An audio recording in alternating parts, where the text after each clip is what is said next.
mills, I'm sure someone's like, oh my gosh, rumor mills, that happens all the time in my organization, or I don't even know where to find the final piece of information, the official spot for it. And do managers or leaders feel equipped, like they have the tools and the pathways are in place in an effortless way, so they don't have to recreate everything when something like that sort of starts? Are they able to communicate well and kind of stop it in its tracks before it spirals out of control?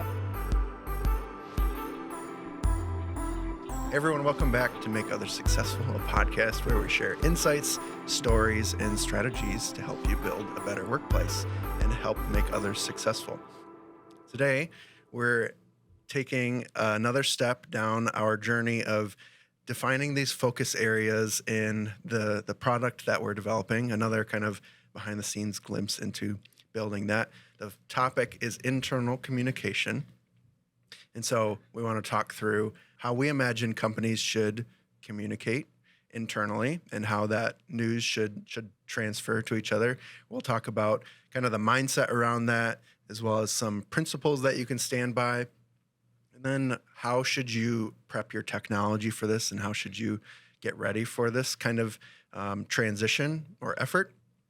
And then lastly, some kind of how-tos or frequent issues that we see with internal communication.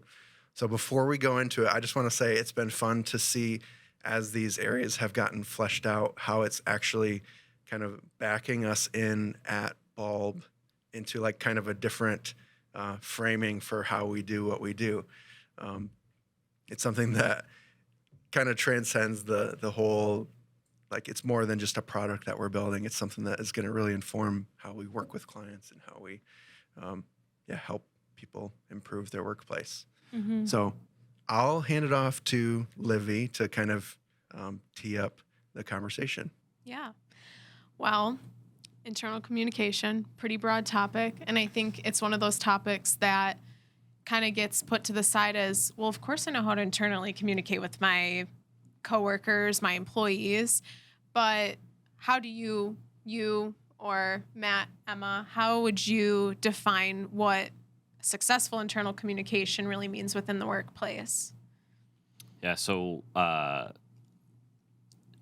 communication, this like defining it the way that we've defined it, it's something that we use often, but I don't know that a lot of other people, unless you're in a very large organization that actually has an internal communications team. Lots of organizations have a marketing team, but the marketing team is usually external. Internal communication, as you just described it, most people probably go, I know how to send an email to everybody in the company, right? That's the type of communication, the content of the communication we're talking about, but that is an example of how we wouldn't recommend communicating, right? So when we talk about it, we're talking about content that would go from a small group within your organization to a very large group in your organization, and it's not meant for discussion, right? Mm-hmm. There might be discussion about it, but you're not soliciting feedback from somebody. Usually, you're saying, "Hey, we're moving in this direction. We had this event happen. We had an important piece of information we want to provide to a large group of people." That's largely the things that we're talking about, the content. And when we talk about it, we're always talking about it in trying to improve the tools and methodologies and the way people think about how they communicate with that. Because just like I said, unless you're a very small organization, sending an email to all company staff is not super effective. And it's actually one of the biggest things we hear from leadership is, it'll be manifested in lots of ways. We have a rumor mill going on within our organization, and that trumps what we say, or we say stuff, but nobody's listening. Like I say something, and then, I talk to someone, who's, maybe 3 levels removed from me, and they didn't even know that I said what I said, mm-hmm. right? Or they say, we're spending all of this time and money on in-person meetings, and it's challenging because we can only cover a certain amount of stuff there, and it's very expensive, right? For some of the things where we're communicating, shouldn't warrant that much expense, right? So that's what we're talking about. We're talking about From our perspective, the content is small group of people communicating to a large group of people, but then we're focused mostly on how to do that, the how of that. I think that from one thing I pulled out there is defining communication versus dialogue. So you mentioned there may be dialogue or conversation about what's communicated, but it's not necessarily meant to be what we're talking about as topic-wise today. It's not necessarily just about employee to employee dialogue. We're talking about when you're trying to get a message across to your entire company, what's an effective way to do that? Yeah. Right. Drawing the line between last time we talked about internal collaboration and communication. They're like, they kind of intertwine. They connect a little bit, but we're trying to draw a line that's a little bit different. Yeah, when you talk, if you're taking a communication course, right? They don't make a lot of distinction between these, right? It's like how to effectively, personally get my point across to a person it's more about the content. And we'd make that delineation because in collaboration, I'm working with someone on a shared work outcome, right? Like our communication is focused on creating something. In this case, it's getting alignment. It's saying, I'm the management. I'm in charge. I have some control over what we're trying to do. I'm trying to provide vision and guidance and all of these things, or I'm trying to provide information that is important to do your job. How do I do that in an effective way? Yeah, and you're hitting on the super key thing, which I hope we will dive in deeper here. But there are a lot of ways to do this. Yep. What we're going to talk about is what's the most effective and efficient way so that it frees up time and you're also ensuring that the message is received so you don't have to say it again or a third time or a fourth time. And so really we're going to give best practices for we're not going to deny there's a lot of ways to communicate. What we're going to try to do is outline what are the most effective and efficient. I like the word effortless. You want your communication to be effortless so it doesn't feel like you're making it harder than it needs to be. Yep. Well, that kind of puts us into one of our principles that we're going to talk about is effective communication is kind of the foundation of a healthy business. So I like what you said, effortless. How does effortless equate to having a healthier business, healthier communication internally within a business? Yeah. I mean, I think what it comes down to is the leaders feeling like they have a vehicle to get their message across and that it's received and that they don't feel like I just said, they either have to repeat themselves or they feel like it's actually resonating. And there is some type of feedback loop where they're able to know that people are understanding the message. The word effortless, I feel like it's such a good one to use because it's something that you are going to want to be able to use that communicating something you're going to want to be able to use that will scale with your business. So no matter how many more people you have joining, it's not like you have to change everything and the entire process of which you communicate. So that also adds to that effortless piece because it's something that could grow with your business. I think the thing I would say is that the effortlessness needs to come from both sides. It should be effortless for the person who needs to send these things out to do it. Like it should be like a no-brainer, like, okay, this makes sense. It fits into what I'm doing. It's not super complex or super hard for me to do. But then also on the receiving end, they should be able to consume that content and find that content when they need that content. Yes. And it should be open to them and available to them. The email thing I mentioned before, right? Like it may be really effortless for a leader to be like, I'm in email all day long. I know what I'm doing. I'm just going to draft an email, send. It's easy. I did it, right? But if that's not easy for everyone else to be able to discover, find it, be able to read it, consume it in a way that is meaningful to them, it's not being successful. It's not effortless, as you said. Right. And the super key there is, well, you may think everyone's getting that email, who's actually managing that email list, this depends on the size of your company, but it may not actually be as easy as you think it is. And why that's important, like back to the mindset, there are a lot of studies that have been done that really talk to the benefits that companies can achieve from being on the same page. And really, a lot of it is all about it's a culture thing and it's alignment thing. It's about being effective, right? So if everybody's in alignment and everybody knows what you're trying to do, they can make the decisions that they need to in their job that align with that outcome, right? If they if they're all on the same page about what's happening and what they need to do when a change happens, maybe this communication is about, we're changing over systems and this is when it's happening, right? If they can do that, they aren't caught off guard, right? Like they didn't Right. didn't realize that it was happening and they had some important thing that needed to have happen, but they weren't ready for it, right? Yep. It can manifest itself in a lot of different ways. The culture piece of it, when you talk about culture, if you're effectively communicating and you're able to spend more time on talking about the culture, now you can start to build a better culture, right? You don't necessarily have to do a lot of other things to be building that culture. Whereas before, maybe you didn't have the time to do that, or you didn't feel like you could produce content that was a culture based.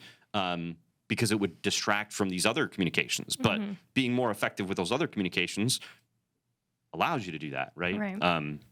So yeah, I think it is a being able to effectively communicate with an organization is key to being healthy.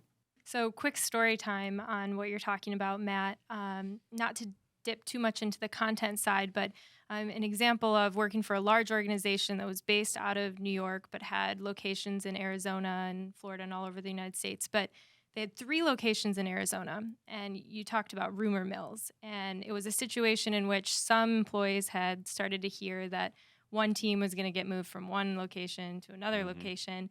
And it became an incredible internal mess because now everyone was talking about it. It was very clear that it was circulating around, and there was no place to go to get information as an employee. And it really spiraled out of control to the point that it ended up not even being a real thing. No one was actually going to be moving departments from a location to location. But I believe there were some employees who were considering quitting because it was going to be such a long commute. And, as silly as that sounds, this was a few years ago now in the age of remote work. Where a location is could make a huge impact. And if you're not communicating that well with your employees or they don't feel like they're connected or have any information on what could be potentially happening, it could lead people to leave. Being able to say, somebody is talking about that. I learned about it. I'm going to send out a communication that clarifies this. Finalize. Like this is the definitive word. Leadership can feel not equipped with the tools to quash those rumors in a way that gets to everyone, right? Yes. And is heard by everyone, or that they have a way for those employees to, raise that up and effectively disseminate that information. Yeah. 100%. So that's just sort of a story of how a rumor mill can eventually kind of spin out of control and could actually really affect the team or if those employees remain at the company or not. Yep.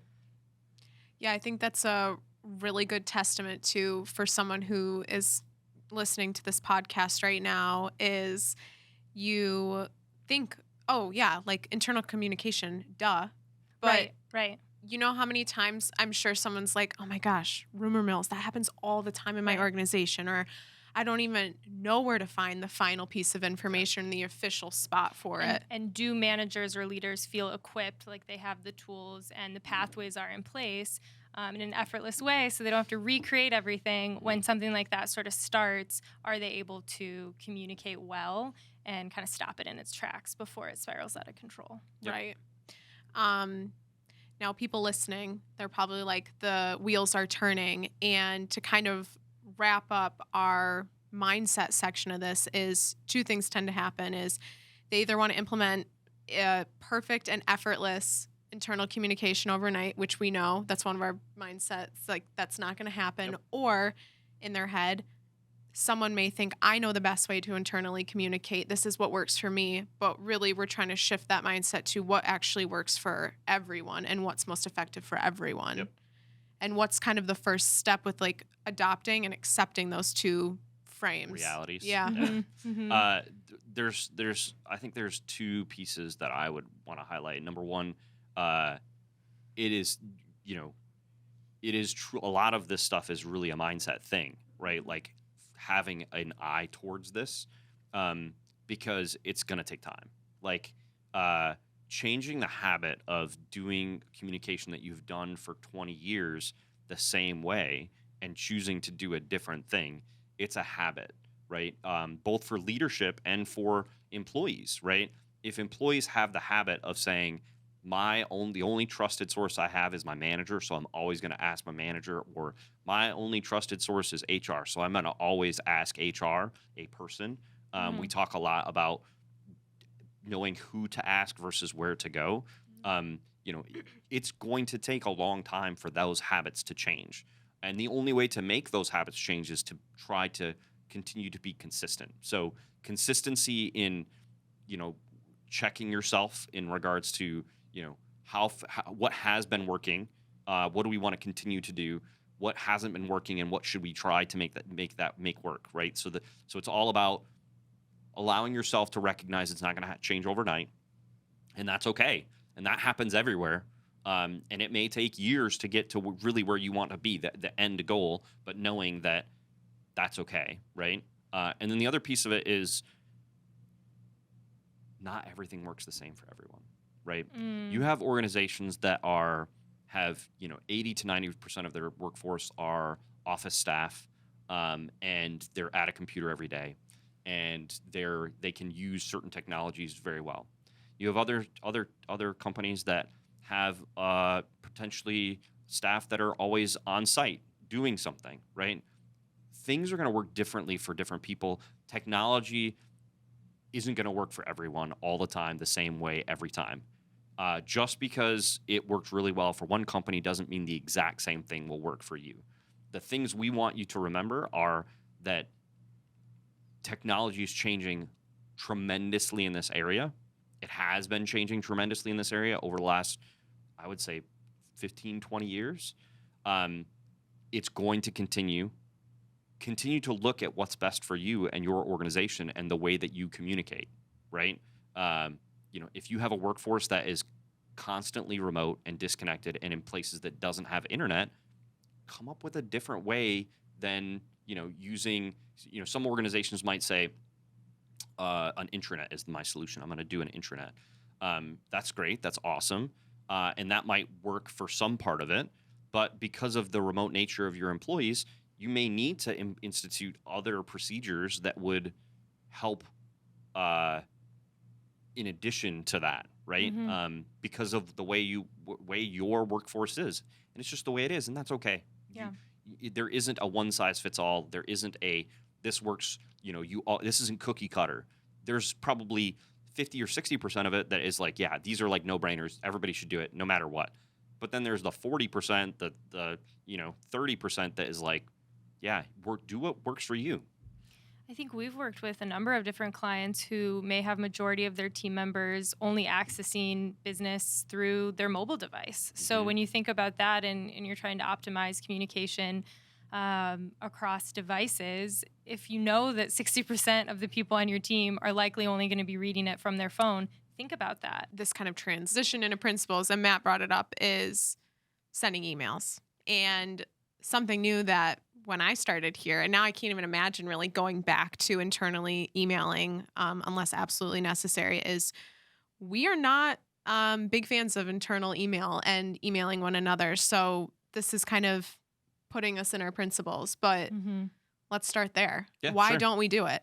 Yeah, so email is an interesting thing. There's reasons to email. I would never say, there may be some shock tags that we put on things like don't ever email again. The truth of the matter is you're going to email. But if I'm trying to communicate with my entire organization and I'm trying to, let's say I'm launching a new strategy, if I'm sending an email with that, it is a waste of time for several reasons. Number one, most email that people send and receive that should matter to them the most are emails from external parties. So there are ways to communicate externally without email, but by and large, email is going to be the choice that you have, that most people have, and it's okay for that. But if I have, let's say I get 50 emails a day, most of them are external, let's say, because you're in an ideal world where most of them are external, which means they're probably vendors or clients or something that's impacting my business pretty significantly. And I'm sending out one email that is the new vision for something that we're launching at the organization. It's going to get lost in those 50 emails. Mm-hmm. Like, the chances of me actually spending the time to read that email is pretty low. In addition, I sent that out today. I have 2 new hires tomorrow. Mm-hmm. How do they have the email? Yeah, that's the growth was how do they know what's going on? Right. They have somebody has to forward it to them. Yay. Yeah. So now I have to contact somebody and say, "Oh, make sure you forward that person this email," right? It is not a good way for the type of communication that we're talking about. If you think about a good way that I would think about it is very much like newsletters, et cetera, that you receive marketing emails from us, as an example, third parties, right? It has to be a pretty high bar for you, and you have to like consciously make an effort to go read those things, or whoever's doing the marketing has to do a super awesome job of creating content that is like catchy, that I'm like, Right. oh, I do want to read that one. That is really Clickbait valuable to the me, max. right? Yeah. I don't want to have to be doing that with my employees. Like, I don't want to have to be creating emails that have urgent, must read. The next big thing Like, at Bulb Digital. Like, it creates a different tone for what you have to create. But that's ultimately what you have to do if you're fighting with all of the other emails that are coming from every other person, from, external vendors, external, partners, and internal people who still do email all the time, right? Mm-hmm. We work for some customers where they have a lot of staff. They have a very large company. We're working with them. There is a number of them who have transitioned their mindset to kind of minimize the email thing. But when you're talking about 60,000 employees, you got a lot of people who are still diehard email is everything. Mm-hmm.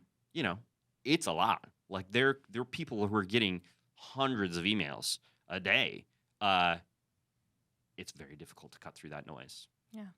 I have so many thoughts on this. I'm trying to organize where I want to go with this. But I think the distinction I made at the beginning, too, about dialogue versus larger corporate internal communication on a more macro level. But even when you think about dialogue, when you're thinking about employee to employee, don't email. That's just absolutely not the most effective way of communicating between team members or within a project space. There are way better ways of doing this, whether it's Teams channel messaging, whether it's even direct messaging, whether it's on a Slack platform. There's so many tools out there that solve these problems better than email. Yep. End sentence, period. Yep. If you are still internal emailing your coworkers, just know that there's a way better option out there. So Shameless plug for Emma's I blog. wrote a blog about this. And it's really good, and it very cleanly details all of those reasons out. I mean, I'll say this from a very humble place of I had been internally emailing all of my career until I started working here. And I can speak from experience of the way we communicate here is 10 times leaps and bounds more efficient and effective and just more enjoyable, honestly, because I feel like I'm on the same page with my coworkers and we can get things done faster. There's a huge, I think this is another thing as well, the way people think about communicating, the content that they put into an email versus content they put somewhere else. Completely agree. Which we haven't talked about where else. So but the content is different. It just that mindset shift of how that works. So I'm going to talk a minute about one of the alternatives. So like when I was talking about it before in regards to the there's probably 50-60% of content that's like everybody should be doing this on intranet. Having a place for you to post content that is news related or communication related, whether or not it be point in time or whether or not that be bulk content, an intranet is something every organization should have in some form or fashion, right? And an intranet is essentially an internal website, which we have a Yep. podcast on if you're curious what it is. But it's a hub, right? Or I don't know if I'm using the correct technical term, but Your explanation of an internal website is right. like in its most generic form, that's what it is, right? Right. There's a ton of intranet platforms that try to make that easier, handle a bunch of other things, but ultimately it is an internal website. In this case, it's targeted at communication, right? Like you can have lots of internal websites that are for lots of different things. An intranet is in the way that, or a portal, there's different terms. We talk about that a little bit, different terms, but like in this case, we're talking about it from a communication perspective. So, that email that you want to send off, create a news article that describes in whatever detail you want about, what this change is, why you're doing it. Have a link that goes to another part of the intranet that gives, maybe a bunch more detail and content that is the evergreen content about, your thought process about this new initiative you're doing. And then if you really want to, if you're not advanced to the point where that's good enough, and eventually they'll get a notification and all of this stuff, send an email that says, hey, launch this thing, and has a link that says, hey, go check this out for the full details, right? Like, and that's it, right? The end place that I was talking about is a lot of these platforms have aggregation tools that will automatically send an email to someone when, hey, here's a piece of news that you might be interested in. And it's just a digest. They call it a digest or an aggregate email that is really just there to make it so that you don't have to send emails all the time. And so what it turns into is once a week, employees are going to get emails that say, here's some content, here's some news that you may have missed. And here's 5 or 6 or 7 news articles that might be important to them. One example I'm thinking of that I feel like will resonate with most of our listeners is, do you have a monthly staff meeting? Do you have a quarterly company update? Do you have an annual company update? These are very typical things that are sent out in an email form. Well, okay, you hire someone January 5th. They missed the January 2nd company update. Yeah. Now you're trying to figure out, okay, well, who do we need to send this to? Whatever.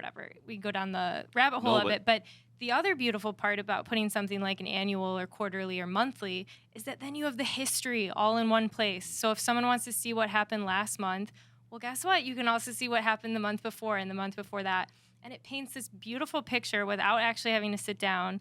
Not that I don't want to sit down with someone and tell them the history, but in a way of, that they may resonate with the content if they, they wouldn't have been able to see it otherwise, unless someone took the time to actually go back through their email and forward them all of it. There's 2 pieces of that I think are really, really critical, which is I've been talking a lot about things that are, grandiose, like that might happen once a year, every 5 years, right? If you're a organization that, we know what we're doing, we have an identity, and we're sticking to that. Nothing's really super changed about that in quite some time, and so you might think, great, I have to spend all this money and time on an intranet, and like I'm only going to use it twice a year. No, exactly what you're talking about. Like there are so many ways that you can find that this is going to be super valuable. One is exactly what you said. You have these things that happen, yes, we're not changing our strategy, but we give an update once a quarter, once a month, whatever that is. That's absolutely one thing. The other piece that you talked about, which is the historical aspect of it, it is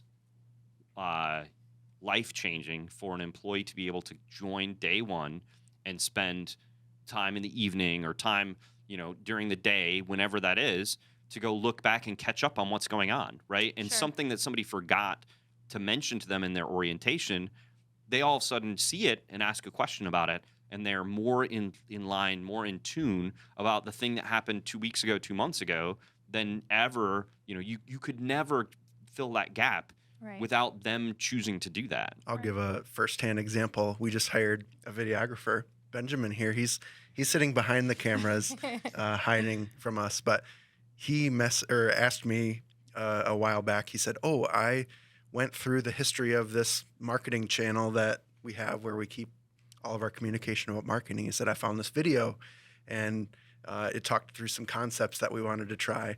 And it was a video that I had just like kind of thrown over the fence, wanted to see what people thought. But he went back and found that and kind of like Started the spun up that discussion. idea. Mhm. And now he can take it and be in the loop of like where my mind has been before he was here. And now he just like comes alongside and is already in step with us. Which adds value to that communication in a Mhm. way that if it had been just sent in an email and then sat inactive in Right. someone's junk or trash, or not that someone would junk your email, but it adds this extra value then for the fact that a new employee, and I think a lot of companies are in this space where they're trying to grow, they're trying to scale, but when we talk about onboarding, that can feel really intimidating of, well, we don't even have time to hire someone. Mhm. So when we're talking about communication and setting your business up this way, we're talking about real steps that will make growing easier. Something you've covered actually a lot of the principles. News should be easy to access, Yep. and everyone should know where to find it. Yes, discoverable. Internal emailing, not the most efficient way to communicate, and really actually causes a lot more stress when Yep. you think about it. You dread opening your inbox. Mhm. And why we do it. The one thing I want to talk about before we wrap our principles up and move into the technology section of this conversation is we've covered a lot of like big company updates, those types of communication. But what about just everyday Yeah. communicating with one another? Like if I wanted to check in with Emma about like a blog she's writing, what we think about that. Some people, they email, but what do we promote when it comes to just the everyday conversation? So there's several things about what you said. Specific to what you're talking about right now, moving in a way from. So when you're talking about communication and you talk about moving away from sending an email to everyone, one of the biggest things that we talk about would be being able to target that based on the topic and what's important. One of the ways to do that is to create channels for communication. The communication that you're talking about would be largely in Teams or in Slack, in creating a channel, etc., which might be a new way to disseminate an article. Like maybe you create a news article, but you don't need to send it to everybody. You just want to send it to them. You could maybe go into the Teams chat or into the channel and basically at channel post to these people. But it's really a mind shift from having a conversation that you feel is very personal and saying, no, it's not super personal, really. It's really topic based. It's about a project. It's about, like in your case, it's a marketing conversation, right? Right. And having that conversation in the open, in the marketing channel, can also help reduce the amount of the feeling that I need to communicate in a certain way about these things. And it also can foster better collaboration, right? There's nothing worse than having, let's say that I'm working on a something that I want to produce to a lot of people. Having a communication where I am having that all private, or maybe just between myself and one other person, can create a lot of challenges because you're really controlling the narrative around it. If you're all on the same team and you're all pushing to the same mission and you're all in alignment, it shouldn't matter, right? Like none of those barriers matter. What matters is the message. What matters is the outcome. What matters is the work output that you're creating. The other piece of what you said is an interesting thing, which is about being timely, right? One of the reasons people get frustrated with communication is, so let's take an example where somebody's currently doing a newsletter, and that's their main form of communication, and they send it out once a month. Some event happens on, let's say they send it on the last Friday of the month. Tuesday morning, something happens in the organization, and I need to communicate that with everyone. If I have to wait to the end of the month, that's super ineffective. Right. Right? Yeah. So then they go, well, the only way, so I'll just send an email. And now I send an email, but I don't want to send it to everybody because that's a lot of pressure. I have to create a big email to everyone. So I send an email to 2 people, right? Or maybe 6 people, right? On the executive team, let's say. So I sent that out. Now you're relying on those 6 people to disseminate that information, and we play a game of telephone between you and everyone else in the organization and that's how the rumor mill starts, right? Like that is how all of that stuff happens, because I didn't feel comfortable sending the email to everyone. I send it to a few people, and I didn't have a good way to send it to everybody or let them be able to find it, that, have it in a central source. And even worse, let's say I have to let everybody know that this happened, but there's going to be several more days of more updates. How does somebody find the most recent information? Because they just see the email that I sent to someone else on day one, that sent it to someone else, that sent it to some, like, what you want is a way, back to the principle, you want a place where you can send that communication and point people back at the thing immediately. I want, like, this is an urgent thing. I'm going to create the news article. I'm going to create the content. I'm going to fill it in. I'm going to send it to those 6 people. They can send it to other people that point them back to the same thing. They're all looking at the same content. And I have an update to that. Page Cool. gets I update that updated, thing. right. Maybe I update that thing and create a new news article that is the culmination of those things. Ecosystem. Like, it is. There are tools that allow you to do this, and you should be taking advantage of them. And you should be thinking about sending news information in a timely fashion, right? Yeah. Like, someone's retired, resigns, decide they're retiring, right? Like, you want to get that information out quickly, not necessarily, wait till the end of the month, wait till the end of whenever you're doing it today. Before we move on, I want to touch on something you said in the first part of this answer about dialogue and having conversations, quote unquote, out in the open. Yeah. So I love that phrase, right? Because that sort of is reminiscent of the time that people were in offices and cubicles and things switched to the, open office layout and everything. And this is a way to reflect that on technology and on a platform. So the feeling when you're in the office and you hear a conversation happening and you find value from overhearing people have talked about a project maybe you're working on.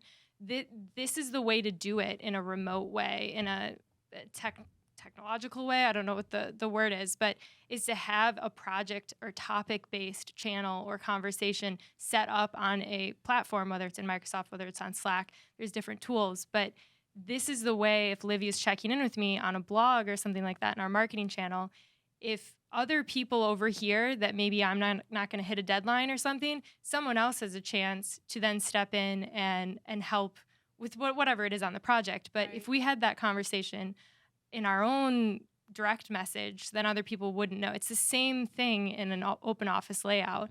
So we're just trying to get that feeling of camaraderie that you do get when you're all in an office together, but bringing it on technology. This is sounding a little overwhelming. That's okay.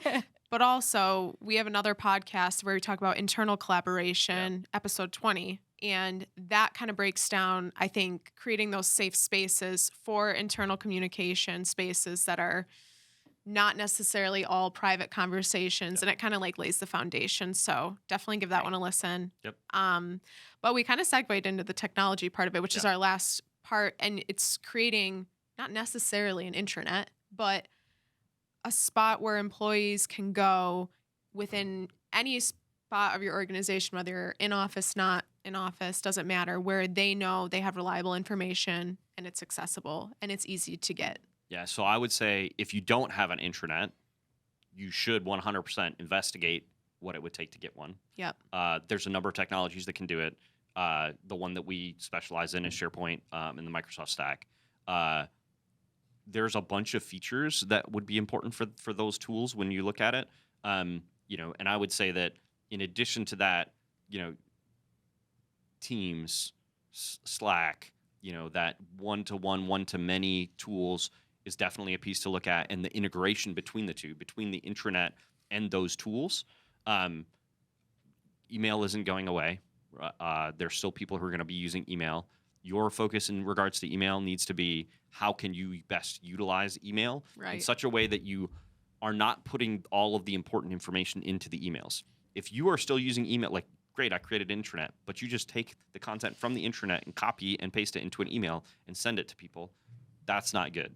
You always want to be creating, at most, small lead-in texts with links back to your site, your intranet, for understanding who's reading the content, right? You made a really important message to send everybody. How do you know that somebody read it, right? People today, I know some organizations with email are using, the traditional marketing tools to try to look at Open, open rates, et cetera, but great, they opened it. What does that mean? What did they read? What did they look at, right? I opened the email, so it's unread now, but does that really mean anything, right? And I opened the email and I have 7 topics.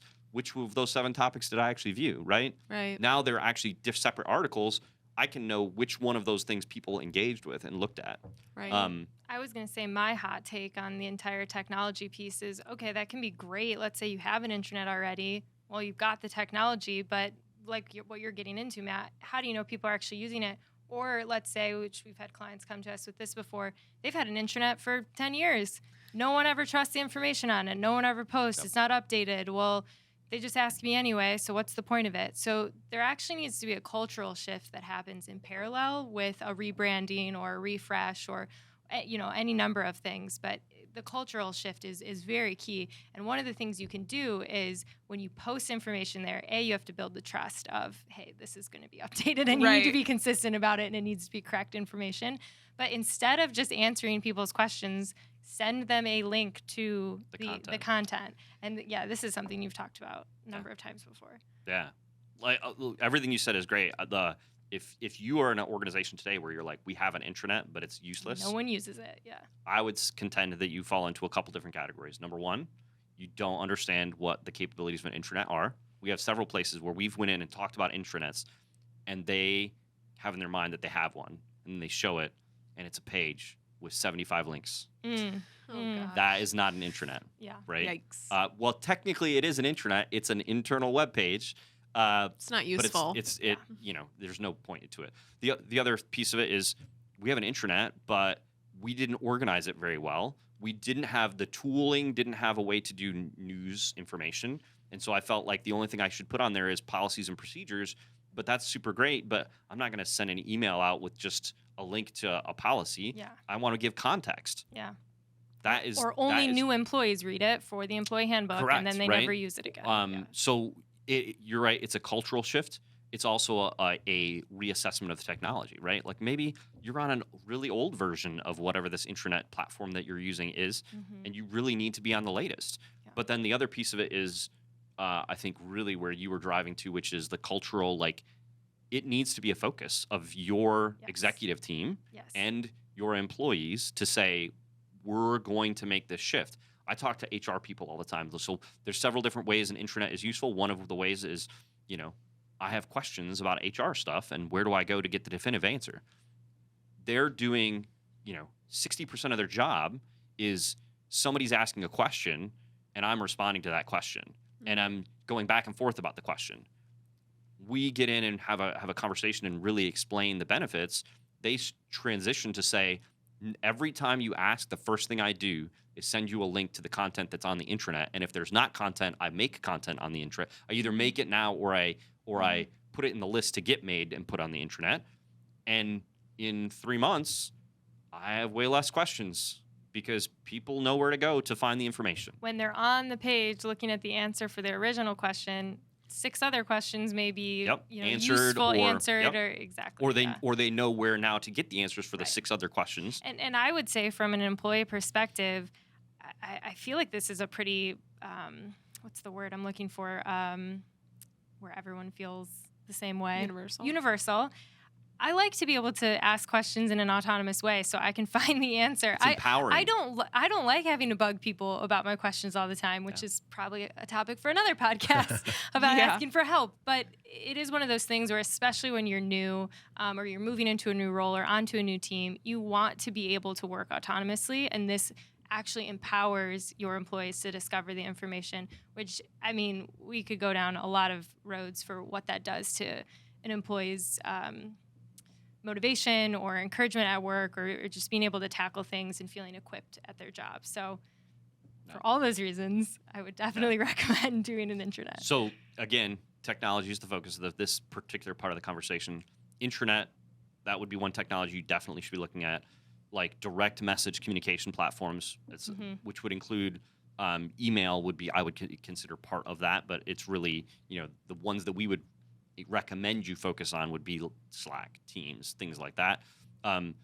Those are the 2 main areas that are going to have from a pure technology perspective, an impact on your organization. Some of the features that I'll just mention are aggregation, security, being able to create content once and reuse it multiple times to make it easier on yourself. Automatic aggregation like news digests and that kind of thing, like we were talking about earlier. These are you're not just looking for a CMS. If you're familiar with building public websites, that I can go create web Create a pages. new blog post. Yeah, right? that's not what you're looking for at all. That actually would be a terrible intranet platform. You're really looking for something that executive teams can create, or marketing or HR teams can create content, reuse that content with some training, but not a lot of training, because your expectation is they're going to be creating a lot of this stuff and maintaining it on a regular basis. For the small business owner who might be listening, who's thinking, I have, I pay for a Microsoft subscription, I pay for, say, OneDrive or SharePoint or whatever. What would be the next step for that person if they're thinking about, okay, how could I turn this into an intranet or So if you already have a subscription and you don't have a place where you're putting stuff today, Microsoft has a number of templates. If you're looking to do this all on your own, like I want to do it all on my own, Microsoft has a number of templates that you can look at related to how you should, or what the possibilities are. That would be one place to look at. The lookbook. Yeah, they call it the lookbook. Yep, you can look it Nice. up. So that's one thing you could look at that gives you kind of gets your juices flowing, your mind going. But then the other piece of it that I would recommend is you need to start thinking about the content, right? You need to start thinking about what it is that you want to put there, right? So look at your last emails. How many emails have you sent to all your company? What's the content of those emails? Well, and I was kind of asking too cost-wise. So if you're a small business owner, you already have that subscription. You already have You already have it, right? Yeah. So you're just a step away you don't have from. There's no more that you have to pay for. Right. You can start using SharePoint for this purpose in particular without any more additional costs from a licensing perspective. But it does take effort to Of course, yeah. figure out how to use it best, right? Because some people make this. We know several people who are like, I started using my OneDrive and my whatever to create content, and it's an intranet, and technically, I mean, it's an internal web page, yes. Yeah. But it's absolutely not effective at all for what they're It's trying to do. definitely not the best practice, but It's helpful for the person who's creating the content Yeah. because they have one place that they're going to find that content, but it's very burdensome on them. It's hard to spread it out, spread the load, and it's just not effective at communicating how they want. And it's largely because they didn't spend the time up front to understand what it means to implement an intranet on the platform. So costs are really time and effort, but ultimately most of these platforms are either a small incremental cost or you're already paying for the benefit. Correct. Yeah. So that should be an encouragement too of it's not this super expensive technology. Correct. It's just about how you The use most it. expense is in figuring out how you want to use it and then being consistent about it. And the payoff isn't immediate, so it's not like you're going to put in this effort and it's tomorrow we're going to all of a sudden everything's going to be better, but you will start to see it over the course of 2, 3, 4 months. It will transform your business. There's no question. Yeah. Per usual, I feel like we could talk about this at length. So we covered a couple principles, the technology, some mindset around internal communication. There's even some principles that we didn't get to, which we'll have to lay out more in the product that we're working on, that we're excited about. But I did want to call out, this episode won't see the light of day before Emma and Matt have a webinar coming up about this topic, where they're going to kind of work through some of these. But we'll have a couple webinars this summer. Right. We're planning Yes. on it. So be sure to check out our website to see if there's another one coming up if you're interested in learning more. Yeah. In that one, we get a little bit more tactical. So, Yeah. Yeah. Exercises, everything. Cool. Yep. Any closing thoughts? no, it's a good conversation. Cool. Well, thanks, everyone. We'll talk soon.